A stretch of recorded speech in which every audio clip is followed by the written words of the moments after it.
What's up everybody? This is Adam from Danville Music and we're going to talk about DIY pedal boards.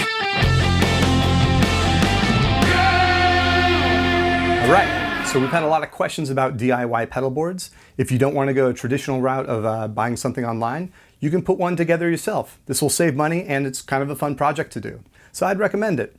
There's a couple of things you need to consider.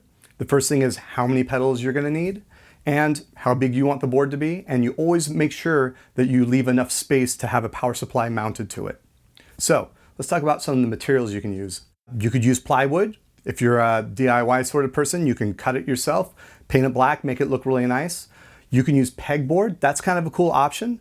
You can get like a 1/4 inch thick and it'll have holes in it, and that allows you options to run zip ties through it to make your pedals and power cables look really nice and neat. You can even sandwich that on top of a bigger board. My favorite thing to do is to go to a place like Tap Plastics and get a custom cut. Make sure you get it sized to something that you already have in your house, like you might have an old suitcase or a backpack or a man purse satchel, and you can use that and put your pedal board in there. You can make sure that it's thick enough. I'd use between 1/4 inch and 3/8 inch thick, and once you have your board ready to go, you're going to need a way to stick your pedals to the board.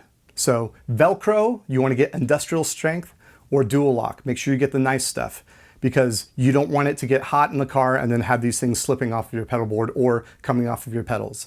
That's a great way to keep your pedals stuck to the board and they won't move around too much if you get nice quality stuff. Okay, so you got your pedals ready to go. You know exactly what you want your signal chain to be. The next step is getting a nice power supply. Do not go cheap here. I can't say that enough. If you get one of those wall warts and you have a string that you attach to it where it allows for 8 other pedals on this thing, you're going to get a ton of hum, and oftentimes they're not built to last.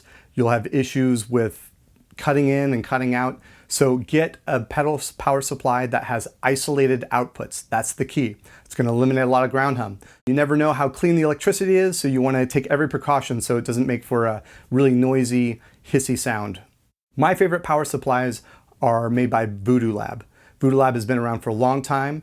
They are almost indestructible, and they have options between 4 outputs for 4 pedals up through 12 outputs, and even extenders, so you can go nuts on these things. So check out Voodoo Lab. They're indestructible. They have several options and they're very reasonably priced.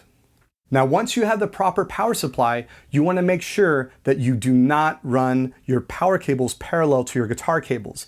That creates hum, it creates interference. What you want to do is you want to run your power cables perpendicular to your guitar cables, and that eliminates a lot of extra noise.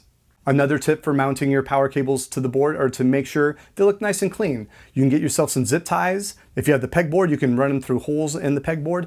If you don't, you can buy adhesive blocks that will actually allow the zip tie to mount to the board and strap in. All right, hope you enjoyed this video.